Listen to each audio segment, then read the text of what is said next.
Aunty Gizelle and I are going to show you all how to make spatchcocked turkey and stuffing.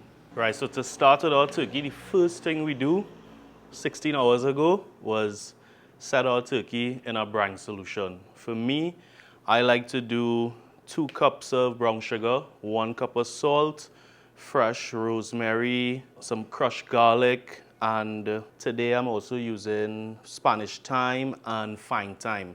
Regarding the aromatics and the fresh herbs, it's really up to you. A lot of people like to use sage. You could use Chadon Beni if you want a much more local flavor. But these are the options I chose. The reason the water is brown in color is because of the brown sugar. What you want to do is mix all of those ingredients in some lukewarm water just to help dissolve the sugar and salt. Set your turkey inside. Today we have a 16-pound turkey. And then fully submerge your turkey. So what you do once you set your turkey inside, you just continue to add water until your turkey is fully submerged. This turkey is looking like this because he was actually in a much larger stock pot, but we just took him out so that you guys could see the color of the water, you could see all the garlic and all the herbs and in here. So what we're gonna do now is drain our turkey, pat him dry, and I'm gonna show you all how to spatchcock the turkey. All right, so while our turkey is draining, we're gonna mix the seasoning that we're gonna be putting onto the turkey. So here in this glass bowl, I have some melted butter. This is a combination of fine thyme, oregano, Chadon Beni, and Spanish thyme. Here I have some crushed garlic, and then some mustard. All right, so we're gonna mix this up now. I'm not adding any salt or black pepper to this because I prefer to season directly onto the turkey. Transfer this to the refrigerator, let it cool, allow the butter to harden a little bit, which should make it a little more workable, and spatchcock our turkey. Here we have our turkey. You see there's still some pieces of garlic and rosemary still on the turkey, but that's fine. We want that because that means, or that equals flavor. So before we cut, I'm just gonna pat him down one more time. What you're essentially doing is removing the spine. So from here, where you see the neck is a little more obvious, what I want to do is take your scissors, your butcher's scissors, or your chef knife, and you run it on either end of the spine. Yeah? Why am I doing this? This will allow the turkey to cook a lot faster. It will allow the turkey to cook much more evenly. And it's different, we're always doing whole turkey. So when you're cutting through some of the bones, you may have to, depending on your strength, use your 2 hands. But take your time and just stay along the line of the spine here.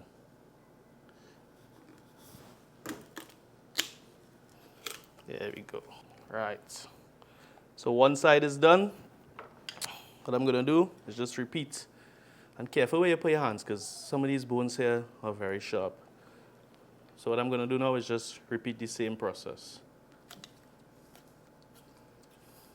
And there you go. Yeah, if you want to make turkey stock, if you want to add it to a soup, anything like that. The dogs will get this one though. Now that our turkey has been successfully spatchcocked, what I want to do now is turn him over, put the breast side on my side, and then I'm just gonna take my 2 hands in the center of the breast here and apply pressure downwards. That's to spread the breast open.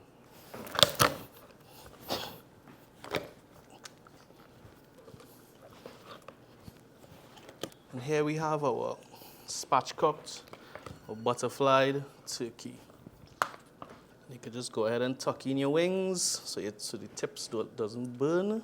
And here we go. So what we're going to do now is just transfer him to a baking sheet and start to season. All right, so now it's time to season our turkey. So the first thing we're going to do is apply some salt and black pepper. Remember, always season from a height for even distribution. And you want to liberally season the skin. The salt will also help to dry out and get the skin very nice and crispy.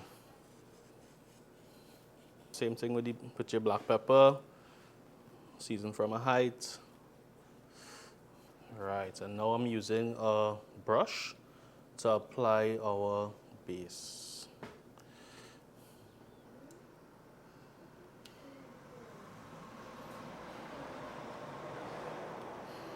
Right, so now that we have our turkey basted, we're gonna place him in the oven set at 350 degrees. We wanna bake him for an hour and 30 minutes and then raise the temperature up to 400 degrees, which will help to give the turkey its beautiful color. So let's go. All right, so it's been 1 hour and 30 minutes.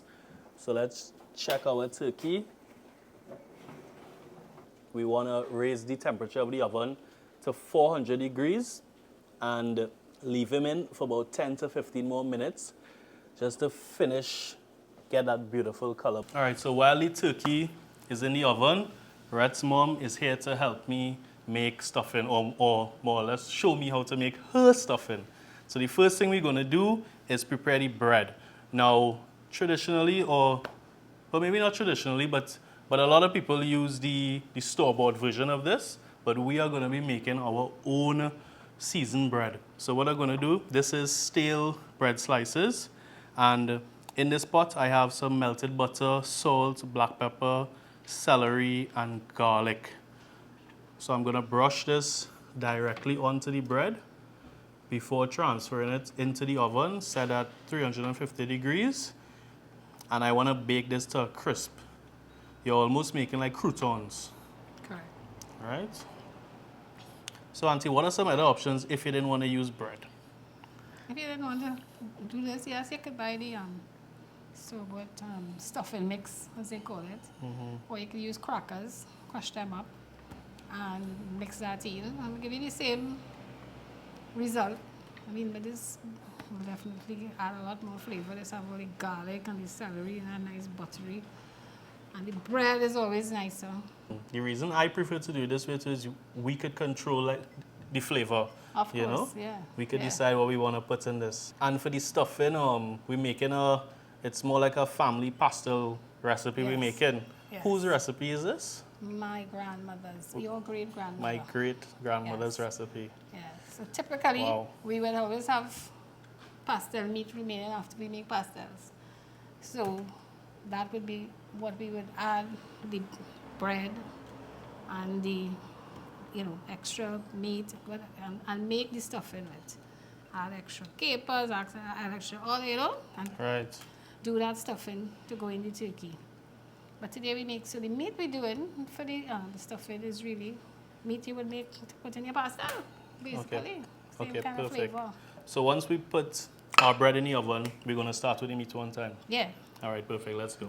We're going in with the mint seasoning. So what is in this This seasoning? seasoning is thyme, celery, onions, pimento, some thyme. Now this is fresh seasoning that we just grind up.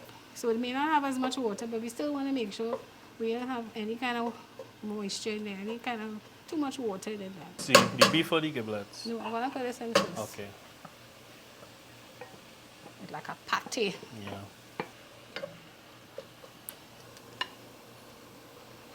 Oops. That's We right. lose a piece. We just want to let this cook down a little bit till all the meat is brown. Right, so let's check this meat. Right. Wow, so the meat has sprung water. Yes. That's what we want. So let us break it up so we can start to flavor it up now. All Put the right. amount of meat So in we'll here. start and with a the bed handles. teaspoon. We'll start with a teaspoon and we're going to put More or less. More. just up because our rookos be a little salty too. All right, well, we'll come back with the Come back sauce. to that. Ketchup. Right, and you were saying tomato paste Tomato is another paste option. is another option, and you will use less tomato paste in this ketchup because I will more Roku? cook the capers and the olives. Right, and you said the So capers yeah. with some of the A water little from the bottle. capers juice because that have a little saltiness too, so that's why we go heavy on the salt. Ready for the olives? Yeah, man. Ready like Freddy. Raisins? Raisins. We should have been making some pasta. Right, and Looking good. hold off on the pepper sauce or Yeah, just let me Okay. just turn this up. pepper sauce? Right. Just put in a little pepper.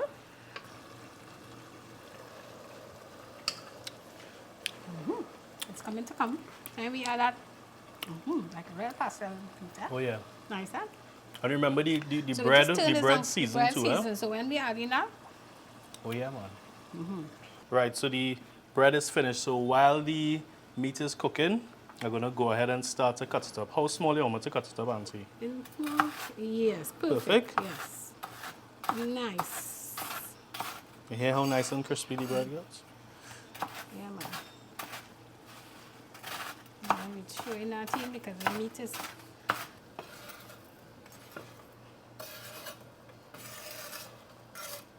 So what's gonna happen to our mixture now? Well, this bread is gonna absorb some of the juices from the meat.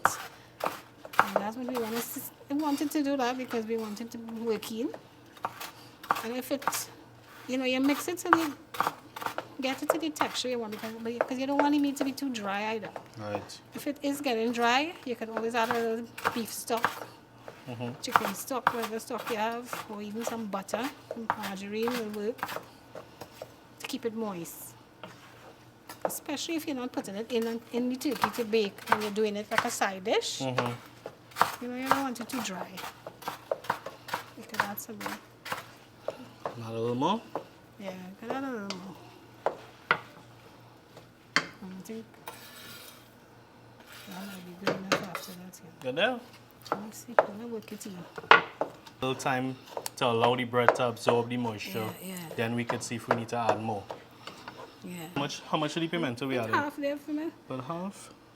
Use your finger, yeah. Yeah, we're not selling the food, we eat it. Right. Yeah, that's enough. Fresh pimento. Now, what's the story behind this fresh pimento? This fresh pimento is gonna bring out this flavor to the end here. I know I said we had pimento in the brine seasoning, but when you're cooking and you put a little fresh pimento at the end, you get that real nice flavor coming out. You can get that, give it that oof. Yeah. You know, that extra oof. So our turkey and stuffing is ready to taste. Time to Yes. slice. Looks great. We put him aside. The meat. For the juice. Okay, you one half. Here you go. Thank you. For me. Cheers. Cheers.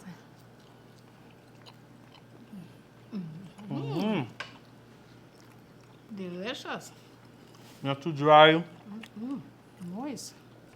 We cut down the cooking time virtually in half. Because this only take an hour. This only took, an hour and 45 minutes. Whereas traditionally you're looking at 3.5, 4 hours. True. Serve it.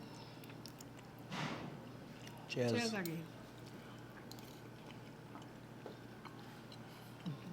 Delicious. Again, all the Happy. seasoning, perfect. Now, Delicious. traditionally, of course, you would stuff the turkey. Correct. Yeah? But we didn't do that this year. But I know sometimes what we would do when we do stuff the turkeys, we will take the stuffing out and then roll it in balls and then Correct. bake it just Yeah. to help it hold its shape. So, I mean, it's really up to you. You could leave it as is here because it's fully cooked and ready to eat. Or if you want to shape it into individual balls, just quickly Okay. pop it in the oven just to help it hold.